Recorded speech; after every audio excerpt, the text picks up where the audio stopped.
Hello, my name is Peter Parfitt. Welcome to the New Brick Workshop and what I think is probably the final video in the Moving the Workshop series.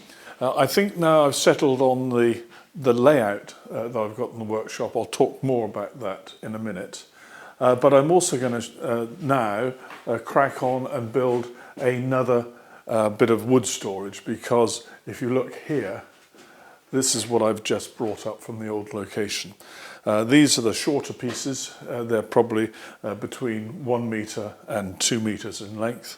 There's some more bits of panel, but not a lot, and also some longer boards. So somehow or other I've got to find a home for them. So I've just been to the local timber merchants and I've picked up some more of this 2x2, and I'm going to build a similar frame to the one that you see over here.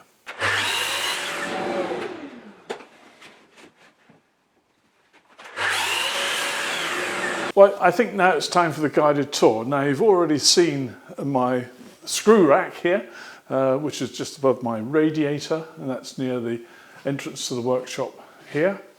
Now, over in this area, I've got my metal working area. It's very small, really. I don't do very much, mainly bits of brass and the odd bit of aluminium. So I've got tiny vise. Now, that vise is the vise I used when I was a 6-year-old boy. And Dad said, right, go and do this, that or the other. And I'd go there with a saw, whatever, or a hammer. And that was the vise I used. And when Dad died, I commandeered it. And so it's there. And I've got battery charging, as you see on the wall there, and various other bits and pieces, and some storage down below. Then as we move round, at the moment you can see the MFT3 here. Sometimes I have it in the middle of the workshop here, but I move it here when I'm not using it specifically. Then we've got the CNC in its cabinet, and when that cabinet opens, the CNC folds upwards, and so it's horizontal. My main bench, which I think you've seen before many times, and then in the distance there you can see the CapEx workstation, and in the foreground my mobile bench. Now I've got two CMS units, one for the writer, which is the nearer one of the two here, and the other one is for the TS55 saw. And I use these a lot, and so I want them to be quite handy. I don't want to have to move them around too much. So the one which I use most is the saw, and that's closest to the CT26 extractor. Now the extractor is below the ultimate dust deputy, which is the black thing you see just over there. So I can connect the CMS TS, that's the little table saw, to the extractor very easily. If I want to use the writer, I just move it just a bit closer and then connect it. And then as we move around, we've got wood storage here. There is more wood storage behind me. I'll show you that in a minute. In the foreground, I've got wood storage down below, and I've got my various sortainers here on that top, and a couple of sanders. We're now in the far part of the workshop. This is where I'm just keeping the planer thicknesser until I need to use it, then I move it out to the main body. In the background there you can see my compressor. I've got a plastic bag over it to keep the workshop dust off it when it's not in use. Above it is a little bit of a storage area, and then down below and really all along that wall now you can see further storage for wood. Now I'll show you what it was like when we unloaded it after we moved it up from the old location. It was a horrendous job, but I did that in a day. That was, I made it and then moved the wood in there in one day. I was a bit tired at the end of the day, I must tell you. Now over here they can be moved out when they need to be used. I've got the jet bobbin sander, which I find to be absolutely brilliant.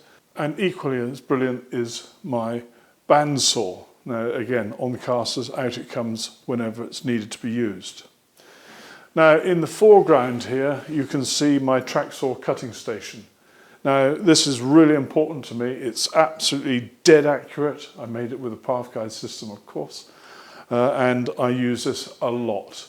And I want to remind you that if you don't have a miter saw, then you can use your track saw cutting station for doing ordinary cuts of 2x2, 2x4, whatever it might be, bits of wood, and it's just as accurate. And from this different perspective, you can see my pillar drill, which is really super duper bit of kit. I've had that for a long time now, and it's difficult to move when you move house, but it's well worth it. It was on casters, if you remember, but I removed those because that is the only place in this workshop that it can be used. And then I mentioned the extractor. There's my CT26 there with the ultimate dust deputy above. And I'll just give you another view of the wood storage here.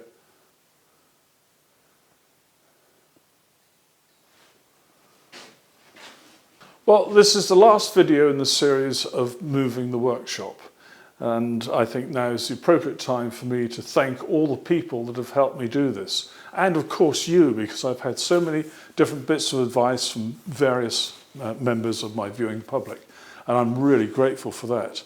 Without that advice, for example, this floor would still be some sort of concrete, cold, nasty bit of flooring, but now I've got this chipboard floor and I'm very pleased with it. And also I'd like to remember my friend Stan, who helped me do all the dry lining in here and the soundproofing. So there we go, workshops in a new location. It will continue to evolve a bit, I know. I suspect it will never be quite this tidy again. Many thanks for watching. Take care. Bye-bye.